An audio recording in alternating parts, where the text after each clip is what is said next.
Welcome, everybody. Thank you for joining us for our second Gymnastics Officiate Michigan Day presentation. Today's presentation is the basics of judging girls gymnastics, and it will be presented today by Brenda Betts. Brenda, go ahead and take it away.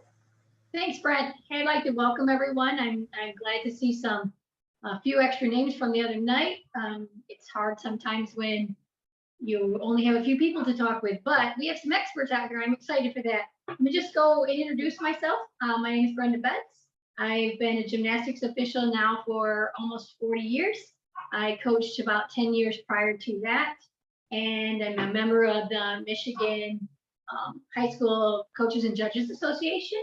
And I've been officiating a few other sports that actually are related to artistic gymnastics, or they're rooted in gymnastics. So I have a love for the sport, and I think we all do. So if you guys could give a shout out as to who's here, that would be wonderful.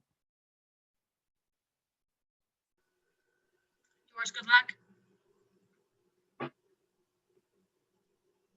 Who else we got there? Hi guys, it's Angie. Hello. This is Susie. Weldon, I guess. Sorry. Anybody else? Anybody else? Hi, it's Brittany Force. In 2 miles, take exit 141 toward I-96 Business Loop West. I see Sandy's I out see there Sandy's too out there too with us. Sandy photo.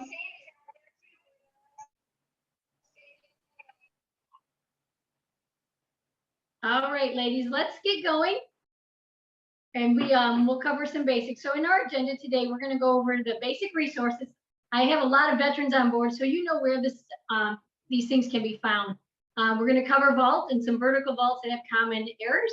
And then we're going to tap on some things on bars, beam, and floor exercise.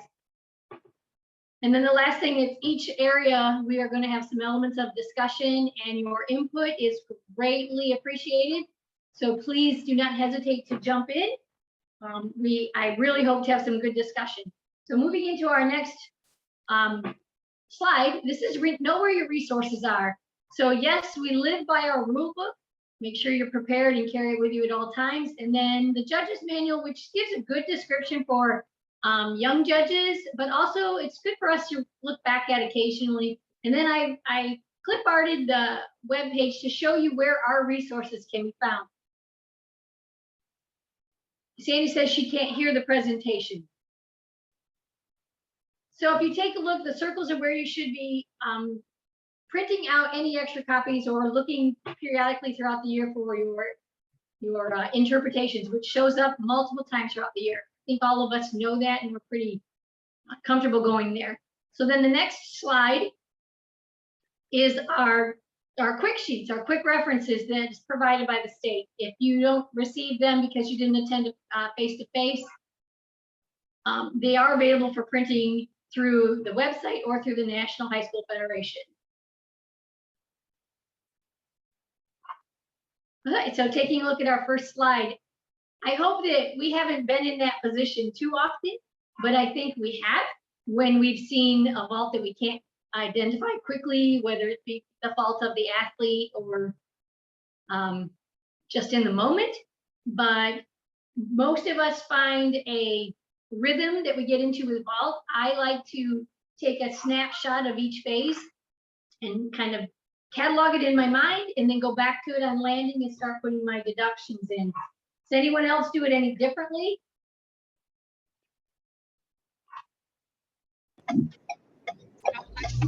I try to write down what they do at the time. Sorry, I've been trying to get Sandy some volume here. Is that what your question was? How do you, when you do the vaults, what do you do? Yeah, what do you do? What are you comfortable at as you're judging vault?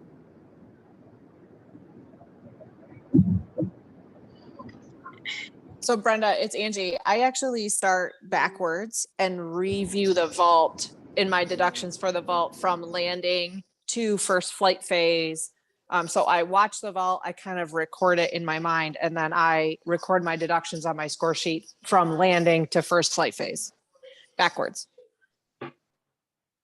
I go forward. I do the same thing, record it in my mind, and then I just start forward and I move right back through the vault and up to the landing. Susie, how do you do it? I do the same with you. I try to take a snapshot of it.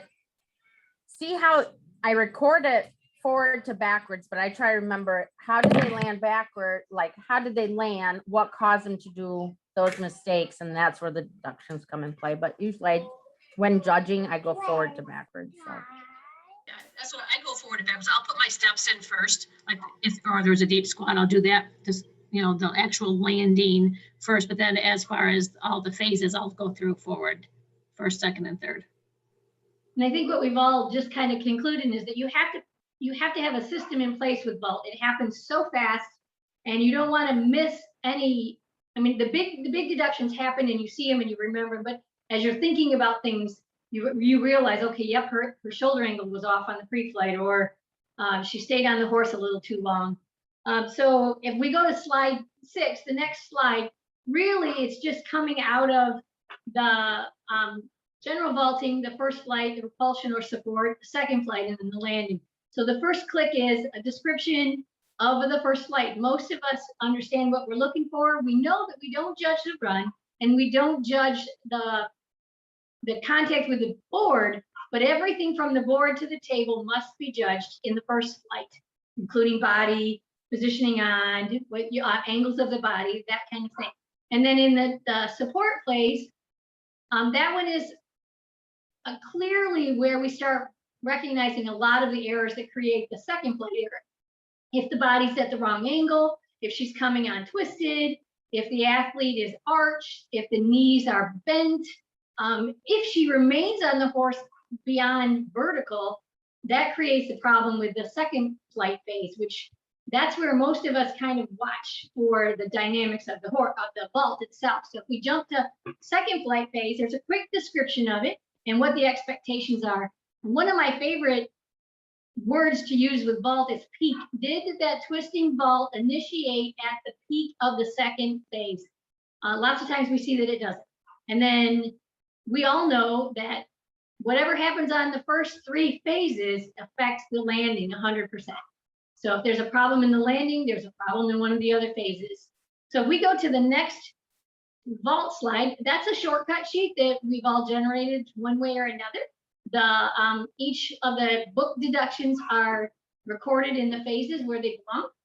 And I like to go back and use that for quick reference. It helps me get through the vaults quickly. Making note of the larger ones, such as the bench arms up to 5, too long on the horse up to 5, head on the table, which we rarely see, which is a good thing, but that's 2 points. So, and then if they have no contact, it's a void ball. Most of us know that, but to have quick reference makes our job a little bit easier. Most of us use it, I believe. So let's go to the next slide. And we're going to look at the handspring pull and the first flight phase, and really we're making a mental note of whether or not this athlete came on square. So moving to the first common error is when the athlete does not come on square. She comes on more of a quarter turn, and that quarter turn creates a new vault. When you come on too early, you're looking at a quarter, 3/4. And I have found in most of my judging years that taking the value of the vault away from the hand full and putting it in the quarter, 3/4 benefits the athlete.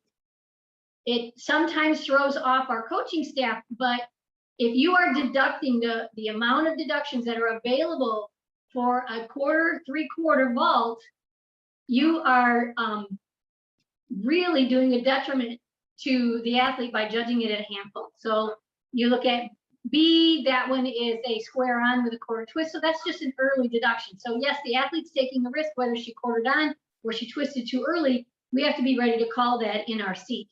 So and then the third common error, which we're going to look at today a lot, is contact where it's square on, but the twisting is happening clearly on the table, creating some significant issues. And we've seen these vaults; they're common in our field of work.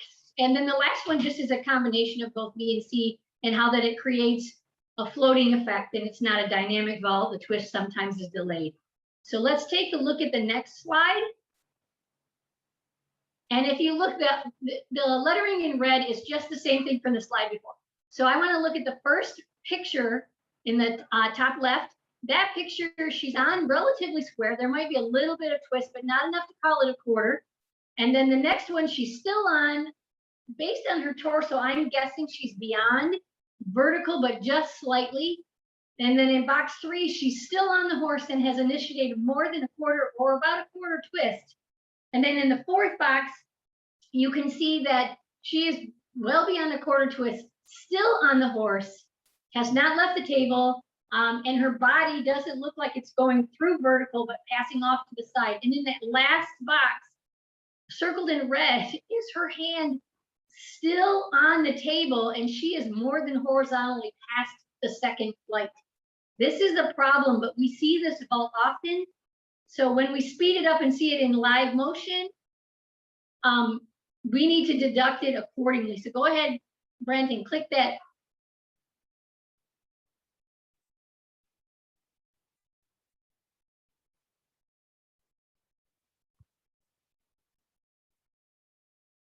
So ladies, taking a look at that in flight, we know that we can deduct the 3/10 for early twist. You know you can deduct up to 5/10 for too long in the support phase. And then we don't really see any flight because her hand remains, and that's up to 5/10. So that 9/4 vault is already at an 8/1 without body deductions, without a dynamics deduction, without distance deduction, and without landing deductions. Any feedback, ladies? Please jump in.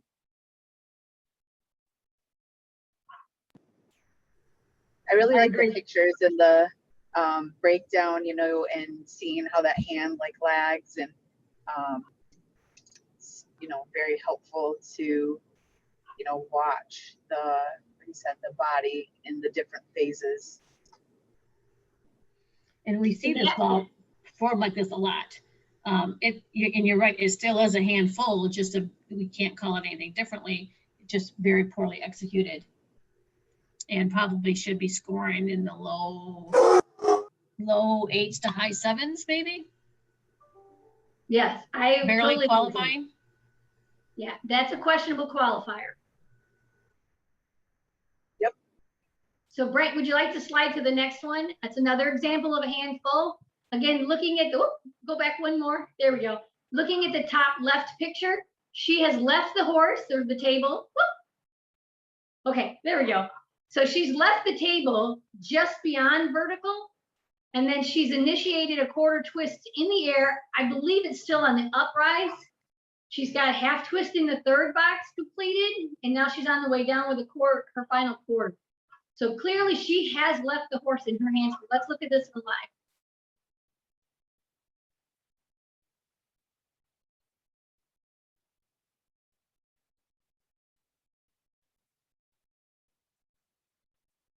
There we go. See the significant difference in rise? And I know we recognize it in the moment, but we do have to make sure as a judging panel that we give the correct score so that there is a clear discrepancy on a poorly done one, a good handspring pull. Anyone who want to jump in? You want us to give you a score, maybe? Sure. That one probably would be, I would say 8.4-ish, maybe 8.5, because she still has some issues, of course. But probably 8 to 9/10, maybe a point off. Anyone else confident?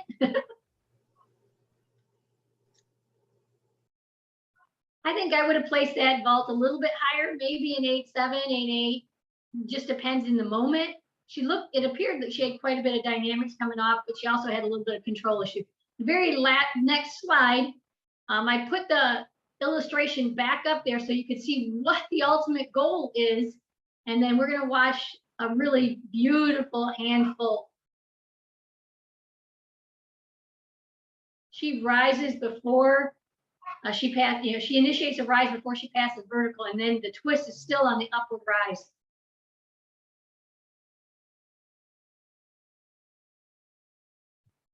There we go. That was a beautiful vault. Yeah, you can see Agreed. that That's she almost technically- textbook. Yes, it is. And this is the handful that should stand on the podium along with any souk. I mean, this is a beautiful Right. vault. The next slide, Brent, shows us at a different angle the same vaulter.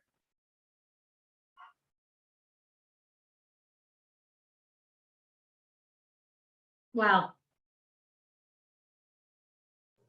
Yeah, that was nice. You can really see her rise. There are a few in our state that do it that way. Yes, there are. And that's when we need to make sure we're rewarding those kids. And the only way to do that is to separate by deducting the vaults that don't do that. All righty. I think we can go to my next slide, which is just a quick overview of these, the other three events, covering difficulty is just the sum of the value parts. The requirement is the series and elements that are required in the routine. Composition is the structure of the routine, and execution is the performance as close to perfection and proper technique as possible. And then bonus is the scoring what goes beyond minimum. The following paragraphs below are excerpts from the judge's manual. I'm not going to read them, but because we've all lived it, but it is a good piece to go back to if you're training a new judge, or if you just want a quick refresher on things before we jump into season.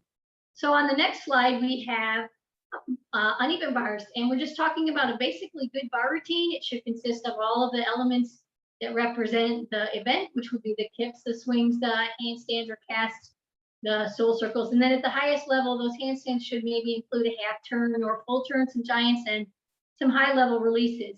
We do have minimum skills in order to not have value deduction. So average routine should consist of 8 to 10 skills. Too many, we find execution errors that the athlete really wouldn't like. So going on to the next slide. And we're looking at amplitude mostly today, which is going to create that solid bar routine. So amplitude is just performing each movement to the fullest extension of your body. And the sheet to the left just shows some illustrations of, and in our book, they're very nice. We know that it's sometimes not hit like that, but shows some degrees of amplitude and what the expectations are for the skill. And if you focus down on the bottom box of the left hand handout, it's showing an uprise and where it should finish at the top of the middle bar and where our athlete finished. And I did try to stop that athlete at the highest point of her uprise, and that's all I could get out of that film. So you can see where I drew the line to match our illustration from the book and where our athlete missed that. So your question with that is, did she complete the uprise, or did she just have significant execution errors? And I think sitting in the chair from one day to the next, that may have been an incomplete skill. Any comments?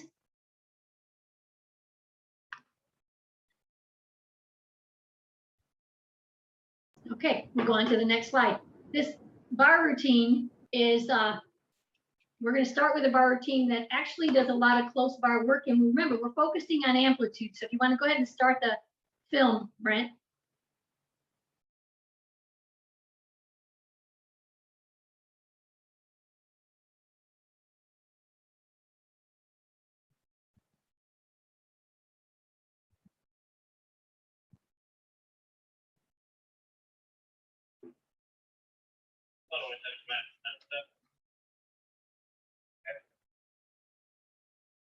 Okay, ladies, chime in here. What did you see? What was the biggest fault of amplitude or amplitude that created problems? Lots of skills didn't hit horizontal or higher. The little casts. Wasn't dynamic. Yeah, she didn't complete her first long hang. No, she did not. I think the free hip on the low bar was not a free hip. Appeared her thighs hit. Maybe free hip on the high bar with some major deductions. Well, that's a good point, Doris, because that free hip on the low bar is required to get that angled that finished angle above the bar once your wrists have flipped.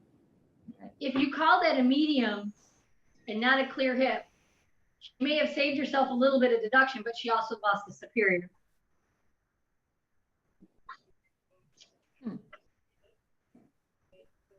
Sandy, jump in when you can, then if you can't unmute, well. And then at the top, her free hip was close to the bar. I probably would have called that the low bar medium, just because she doesn't need it for a superior rather than killing her.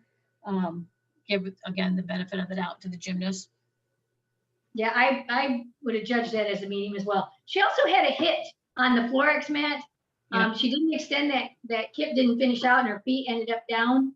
And when that happened, is it a brush, is it a hit, or is it a slam? That's the difference between a 1/10, a 2/10, and a 3/10. I think I would have been a 3/10 deduction on that tap of the feet, or excuse me, a 2/10 on that tap of the feet. Okay. Yeah, I would say not 3 on that, but yeah, 2.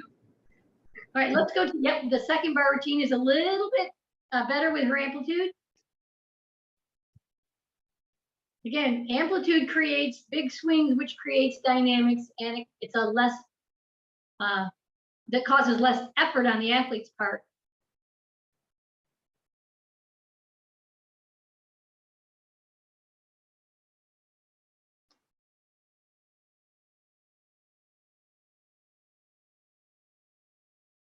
Better bar routine. Anyone like to chime in?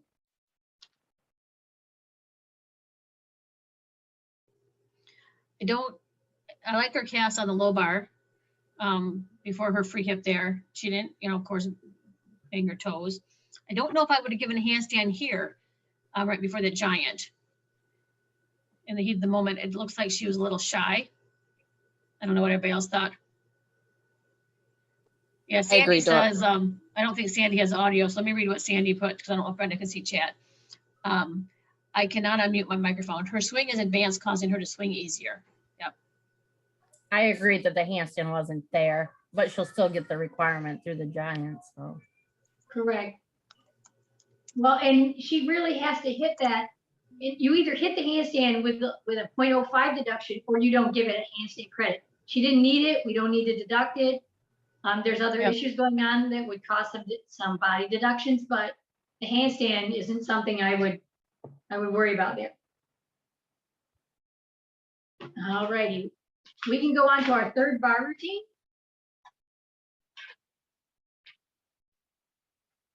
Go ahead and jump to, there you go, Brent.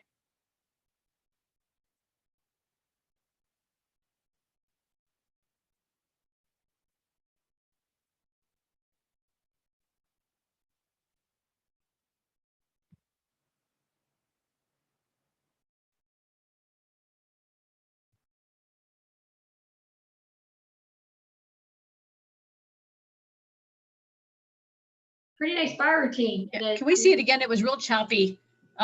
So can they play it again? Yeah, Brent's in control for us.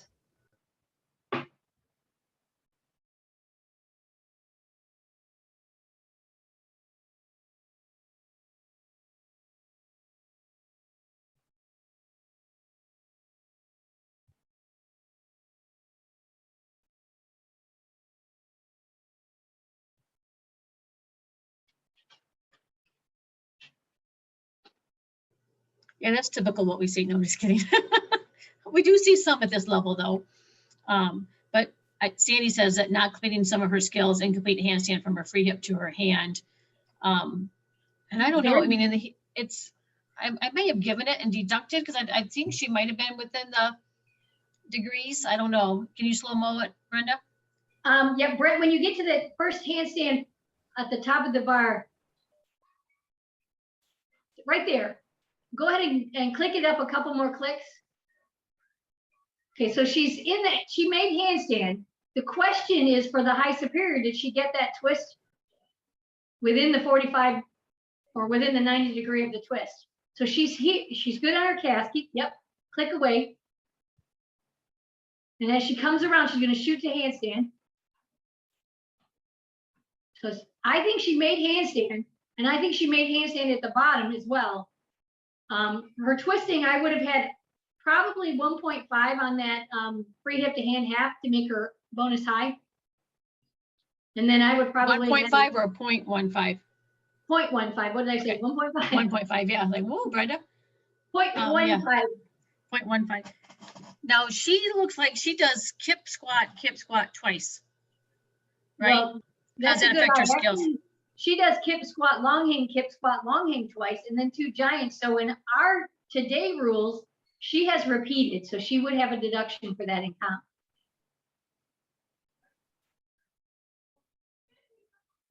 But as far as amplitude, you can just see she's so much further away from the bar than our first young lady was. It's a lot more dynamic. There's a lot less execution issues because of it. Nice routine. Yeah, Sandy says she would give it up deduct for not completing her skills and complete handstand from a free hip to the hand. Give it and deduct, just kind of like what he said. Very good. Let's move to our next slide, which I'm just going to tap on this. It's a resource that we might need to refresh every season. It's about extra swings. You can find it in your rule book on page 109. The illustration to the right is showing, based on the arrows, the leg movement and when an extra swing occurs. We all know that anytime that there are 3 swings, that's an extra swing, regardless of what you are doing. You can have a forward swing, a backward swing in skill, and it is not, or a backward swing, a forward swing in skill, and it is not. But the minute that you add an extra swing, you have initiated 1 swing too many before the skill. So in picture A down at the bottom, the illustration shows 0.1 is the forward swing, then 0.2 is another forward swing after the half turn, and then 0.3 is initiating a back swing into an inward salto. The next video on the slide is a cut of that illustration, and you can see that she did not need the first front swing, or she should not have had it there, or she should have put her routine together a little differently. So as she comes through her kip, she's going to cast and then swing forward, half turn, swing forward. Where do we go? Oh, she's already in. There we go. And then backward, and then her inward.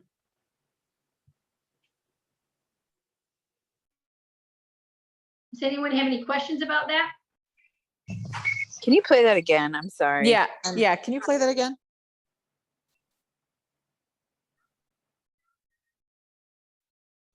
So this So- is an extra swing because. Are you calling this an extra swing?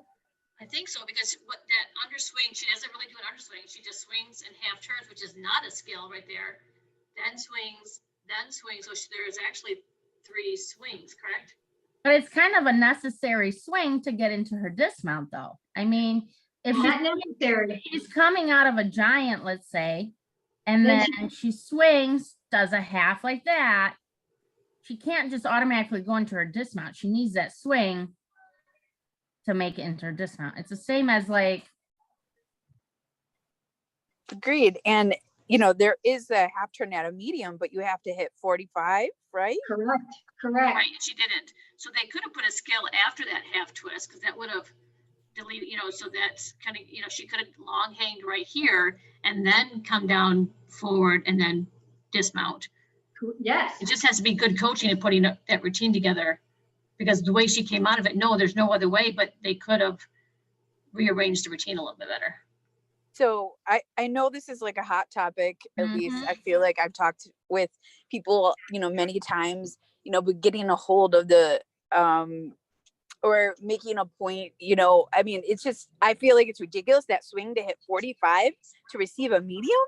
I mean, that's, horizontal, but I mean, 45, like, I don't know. It's, I understand the whole coaching, it'd be great if they could cast handstand half, I mean, a lot of other things, but I just, the requirement for that skill and its value seem a bit ridiculous. That's a good point. There's some rules that I don't really like, and maybe it's over my 40 years of judging, but we follow them to the best of our ability. she was just off of that 45. Had she rode that out just a little bit longer, we wouldn't have had a back-to-back either, ladies. We would have had a medium tucked in there, but she wouldn't have had a 3/10 deduction either. So there's a couple of ways to look at that. What if she did a long hang kip, push away, switch, dismount? That wouldn't be back to back? Say that again, Susie. Long hang kip, push away, switch, and then flip out it, you know, like So she long hang did. kip, forward swing, backward swing, inward off. Yeah. Yeah, no, that would be back to back. Yeah, Oh, okay. absolutely. Okay. And that's what Doris was saying. Had she just taken that half turn into a long hang kip and then pushed back and done that same 2 swings that she did, she would not have had an extra swing. She would have had a back to back. Okay. Okay. So we're in agreement with that. The problem is there's a lot of judges have said that that would not be considered a connection. Let's just say hypothetically, she did a long hand kip, push away, and did the same thing that she did. Half the judges are in agreement, half the judges aren't. We have to figure out what's going on here, because we can't go to state meet. I mean, obviously I'm not judging state meet anymore right now, but we can't go to the state meet and get killed saying that's not a connection. Well, a good thing is we don't see it very often. I mean, that's the first thing. And we've started talking about it last year at our last training with coaches in the gym, prior to COVID.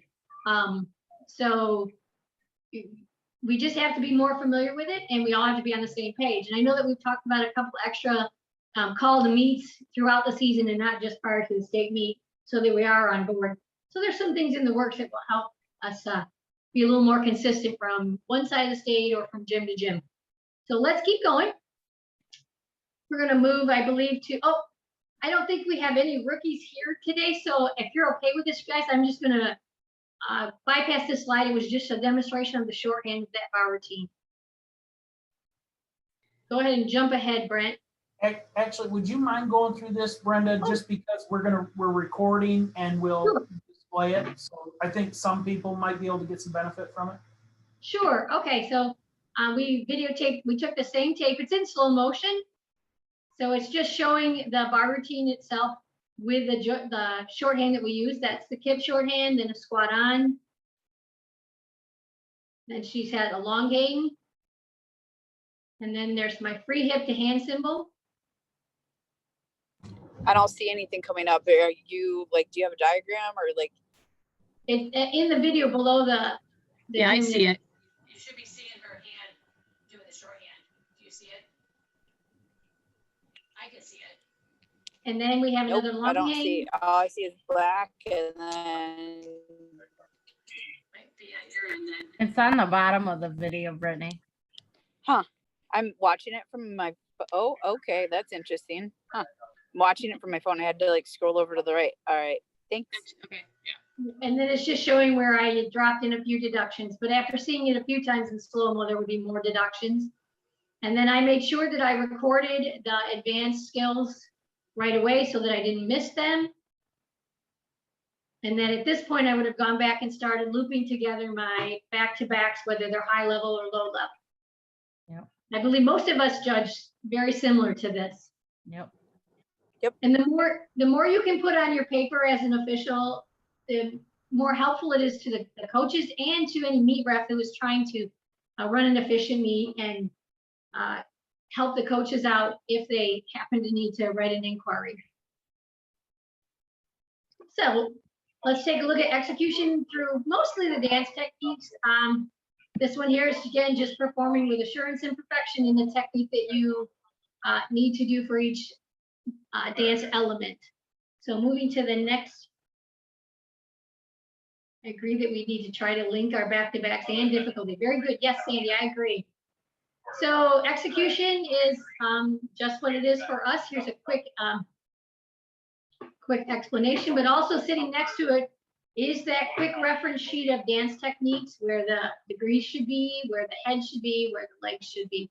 I know I have this laying next to me, as well as the value sheets for dance on floor and beam. I believe most of you guys do too. So we can go to the next slide. The first combination is a switch sleeve tuck, pull.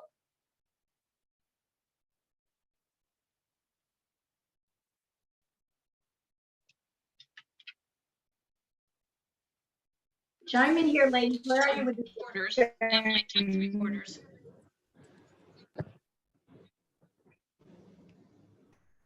Yeah, I think she cheated that last quarter around as well.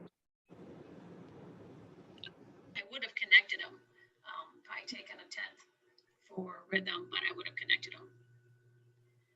I don't know, but if you go those for the speeds. benefit of, I In would slow, give, oh, sorry, I was gonna say, I would give it for the benefit of the doubt, I'd actually give it to her, but just take deduction because it looks like she's more than 3/4.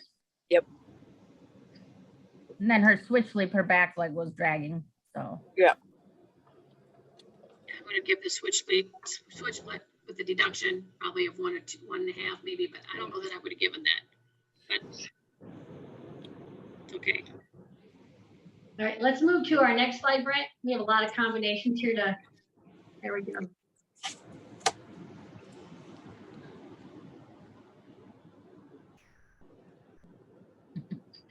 The typical high school gymnast right there. So I think she made her wolf 3/4 without question. Because her legs weren't tight. Right. We have execution, but I think she made the twist. Yeah. Yep, agree. All right, so we can go ahead and go to the next slide.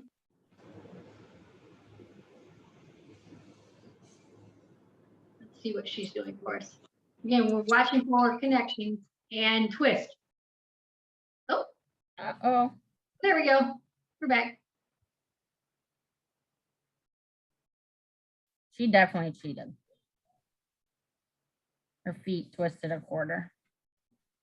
So the question first, Susie, did you put the series together? Yeah, I'll connect it.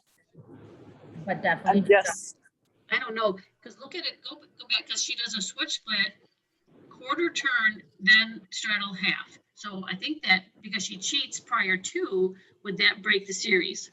Well, that's a very valid point. On page 111, repositioning or pivoting on your support leg is a reason to break the series. So yeah, I like the slow-mo. Watch when she comes So down. right here, turn, and that goes. Here, yep. break the series.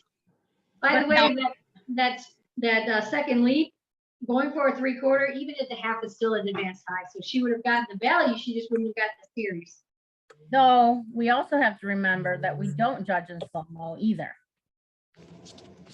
Right, but I think even in real time, and that would have been questionable, but it depends. It's still a judgment call. If somebody thinks that she didn't, and that's fine too. So I'm so thankful that we don't all have to agree anymore.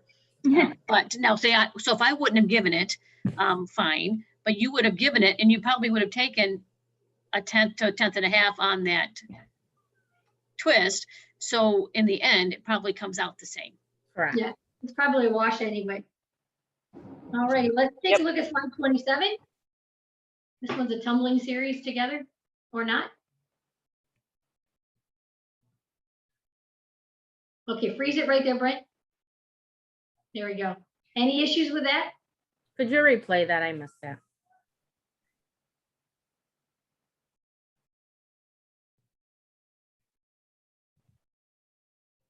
Connected. Yep. I Yep. give it. I would give it. I agree too. Sandy says she would give it Give too. it to you. I mean, we really kind of have to take into effect the risk factor here. And she doesn't stop moving.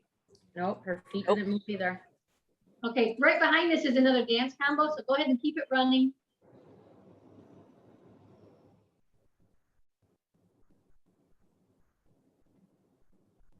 Anyone have comments on that one? I would give it, only it's saw a part hitch of kick to Okay. an advanced high, right? I was gonna say it's pretty low level beginning to a higher level skill, which obviously, but it's connected though, but I mean, Right. comp is gonna be a little down there. Yeah, and if that's her only dance series, then we've got some issues in comp. You're right, Susie. All right, let's go to slide 28. This is a whole beam routine, but I want you to take note of her dance series and her acro series.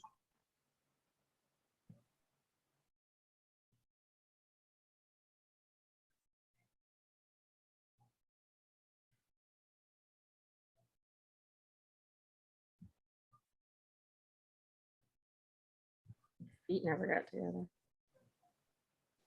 She didn't hit vertical. I don't think she might have hit it, but she didn't hold it. I wouldn't have given that tumble series. Don't you have to put your feet together on a handstand? I don't think it says, it just says you gotta hold it for 2 seconds. She didn't hold it. Oh, She You just have to kind of hold, went yeah, through it. hold vertical for 2 seconds. And the one leg was there, but not the second. right. Yeah. She No. definitely didn't hold it.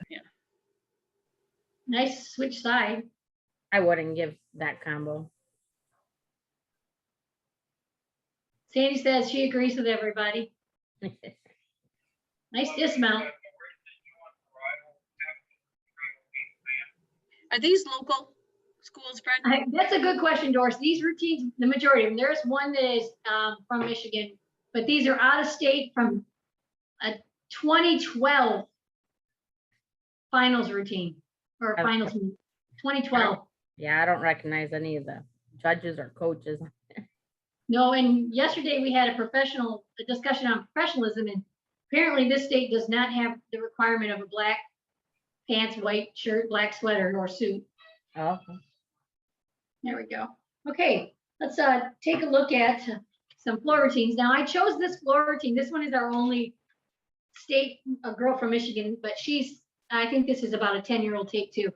Not because the routine was so great, but because she packed in a lot of dance combos that for some of our lower levels, it's put together okay. A little too much use of the wolf position, but so if you want to go ahead and play it all with sound, Brent, that would be okay.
I know you can see that she attempted a wolf 1.5, I think, but only made a wolf full at the beginning of it. But then there were quite a few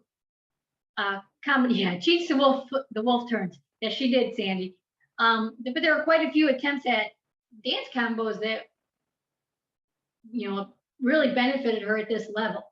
I mean, this has been a long time ago, so she was putting in a lot of different things that we don't see as often anymore, or as many combos. But I think it was a good routine to just show the use of the dance combos to beef up the routine for back-to-backs.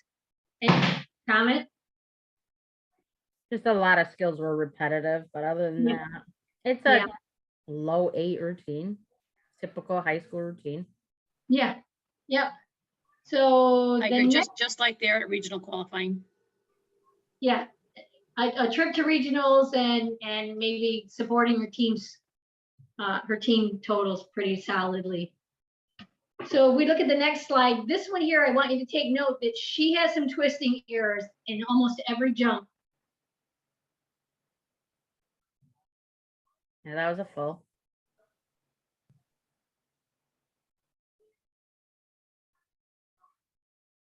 Ooh. This combo is very questionable. Yeah, it looks like straddle half at beginning, and then which affected on the second leap or jump.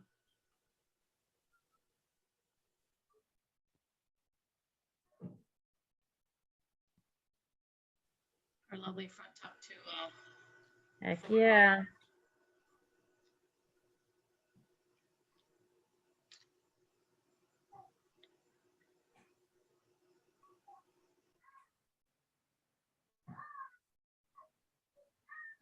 Like Susie said, this is a typical high school routine. Yeah, trust me, coaching now has to be very creative. Telling you that front tuck forward roll, I can't stand as a judge, but when your gymnast can't really do much, that's all you got. yeah, I wouldn't have given, I mean, she cheated that last half, so tuck 1.5. Yeah, I agree. Like every single one of her twisting leaps have been cheated. Well, and this cat full combination, she Yep. gives up on the second cat full. Yeah, cat full, cat and a half, like maybe. She's like gassed out. Well, and that's when you want to tell your athlete every trick counts. Every skill you put on the floor or on the beam, they're judging it. So you can't just throw the towel in saying, I'm done. I mean, that was a very low level superior leap combination, and she threw it away at the very end of the routine. So the next routine, focus on the first woofle. Go back one more. Yeah, focus on the first woofle after this tumbling pass. It's nicely done.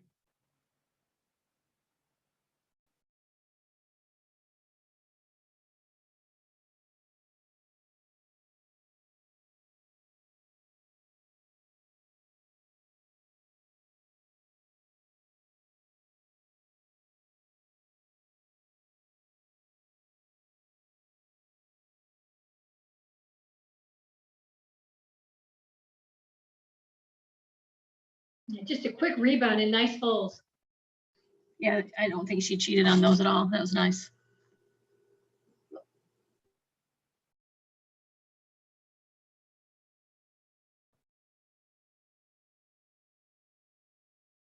Little low leg on that switch leap, but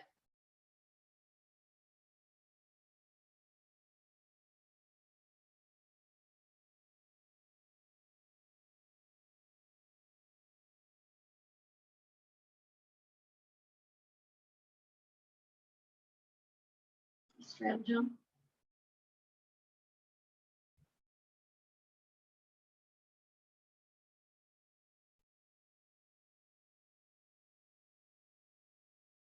Sandy's asking, would you count the giant leap after her front with a 3/10 deduction? I'm not sure. Brent, can you go back to the, I think it's, yeah, she landed and took a big jump, step forward. Depends on, if we can go back to the beginning and look at it. are we talking about the second tumbling pass? Nope, the first tumbling pass. Okay, yeah, the first tumbling pass, I think she had a little scoot out of it. The second one, she had a real strong. Sandy said it is the second one. I thought it was the first one. Because here she bubbled. Yeah, she slid, repeat slid. Yeah, go to the second one. Whoops. Where are you guys going? Oh, there you go. Brent's trying to find it. Okay, gotcha. Just let it play from here. We probably should be okay. Right here, right here. Oh. I think she finished the twist. I think she was just out of control. Yeah, that could have easily been 2 to 3/10 deduction. Yeah, that was just a giant step. Yeah. So let's take a look at the next one. Is a specific leap combination, and then we'll see the whole routine. This is probably one of the best high school strugs I've seen. Switch ring to strug. Can we, yeah, let's play that one again.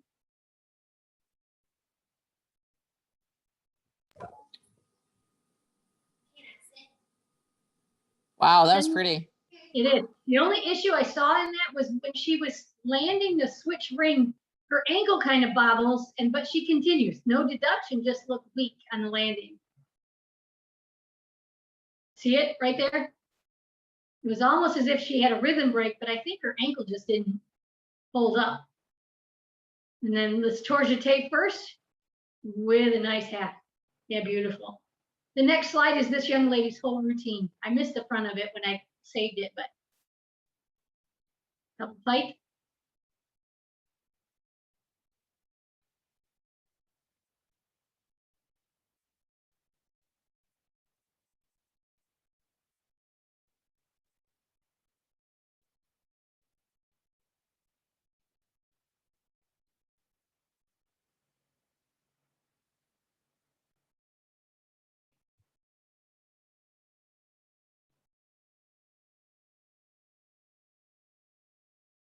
Watch this tumbling pass, it's amazing.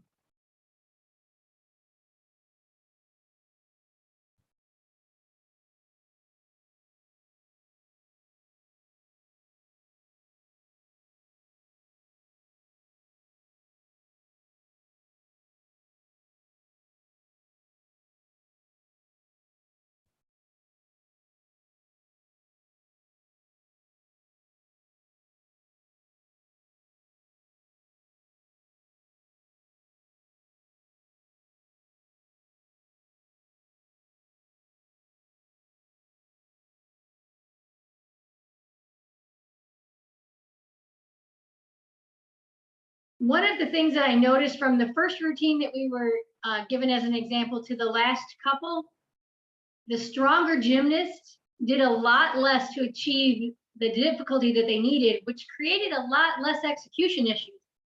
I don't know if we can ever get that across to some of our younger athletes or lower level athletes, that less is more.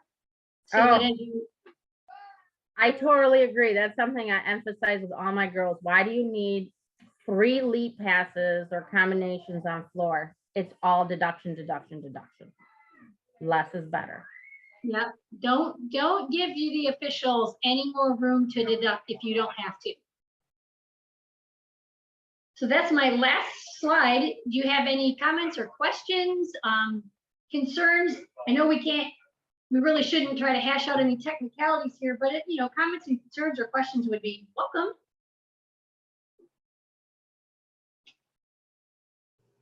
No, I think we had a lot of good discussion throughout the slides. I don't have any other questions or concerns.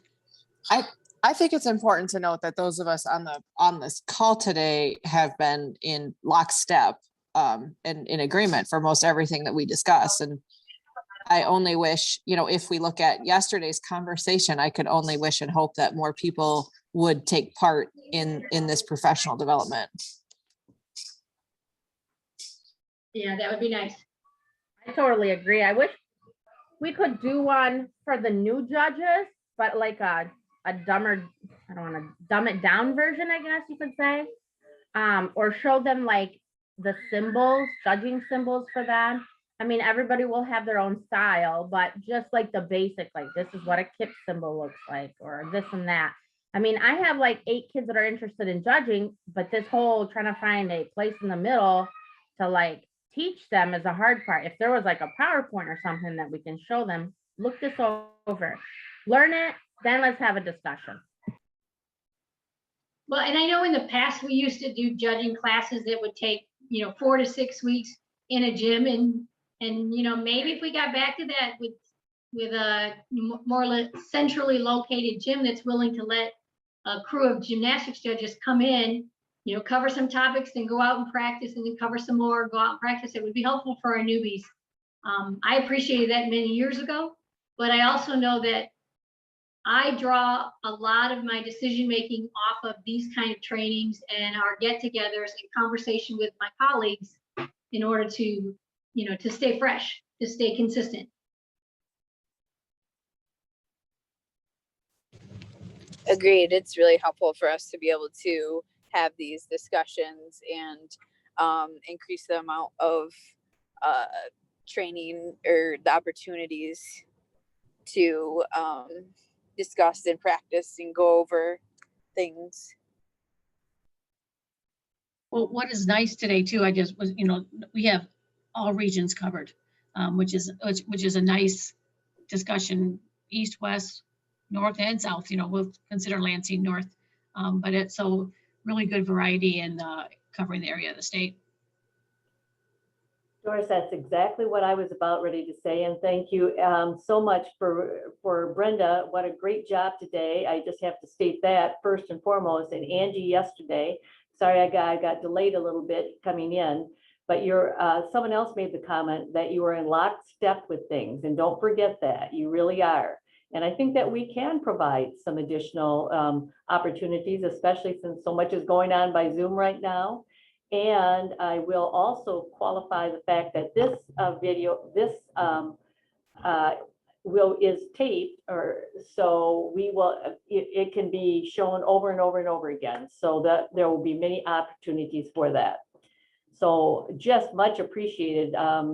As always, the gymnastics judges are at the top of the class in so many ways, and here they are once again. So very well done, Brenda, and I know yesterday equally as well done, Angela. Thank you. I will also say that I think I mentioned this with Angie yesterday, but I'm not sure if I talked with the group. One thing that I would like to do for all of our sports, but going back and forth between boys sports and girls sports, is to put together a video rule book where we can connect specific, in this case, routines, and point at different videos and actually link them with the rule book in PDF format so that they can see where that is, that what a deduction is for a particular routine, click that link, and it would take them to a video clip or two that would show that. So that is a project that I would like to work on. It's probably going to take a couple of years, but I would certainly reach out to the gymnastics community to help with that. Hey gals, wasn't there an example shown from like the state of Colorado, their website? They had, I felt like, I don't know, some good examples or additional information available. That's possible, and we certainly could look into that also. But I know that with a new technology that some of the new technology that Brent has, I know that we're are looking for some of those links. And I'm going to respond, Brent, I just want to make sure that this is accurate, that they can view this online on our website, correct? Yes, in a couple days, I'll send an email to all of our officials. I have sent, just so you know, because it's early in the registration process, I sent I didn't send it out to just the officials that are registered currently, which is only, I think we only have like 25 at this point registered. So I sent it out to our largest registration in 19 and 20. And so I hope that I got everybody. If not, I hope that some new folks can have access to the recorded version. We record this, and then I will send that an email out to all of our registered officials, giving them links for each sport, or if we have a general officiating video as well, that you can reach out, that you can connect with us. Now, Brent, you said you wanted to collect like a library of skills and routines for judges to look at and evaluate, or is just for coaches to learn from? Is that correct? No, I'm the officials person, so I'll let Kathy handle the. I know that in some of her sports, like this, judges and coaches are oftentimes the same folks and within the same, certainly in the same circles. But this would be geared towards officials, so that they could have examples of particular, whether it be good examples or bad examples of situations that they would encounter during a routine. Well, I'm just like you were saying, I'm both coach and a judge. I have examples of videos of former athletes that I can submit to you for judges to practice that are like last year's routines that are recent, current, up to code, if judges need resources to practice with. Are you interested in any of those? Yes, I am. And so we're putting together the framework. I will definitely be in touch, and could definitely use those videos as we put something together. And I'll work with Kathy to do that.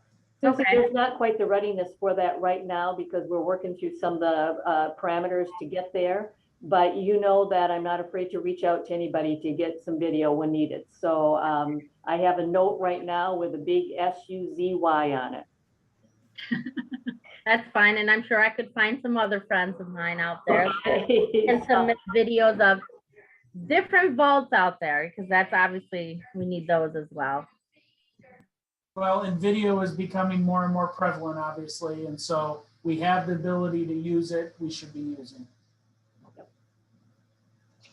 Well, thank you once again, Brenda. Just a superb job. And I have to say, you did a great job in your collection of all of the different routines also. And I know it was done very, very quickly in many ways, so much appreciated, as well as all of you that are viewing today. The support, and what I did hear was just what was said is that there was a good consensus across the board in terms of officiating, so that's great to hear. All right, well, thank you all. Thank you, Brenda, for presenting. Thank you all for joining us today. I appreciate those of you who have taken part in both events. I think that we are finally wrapping up after this evening, but these will be posted online and will be available for all officials to check out. So please encourage your colleagues to take a look as well. Please do. Everybody have a great night. And we'll send some reminders out on that also. Thank you again, everyone. Good to see everyone also. Thanks. Bye. Have a good night.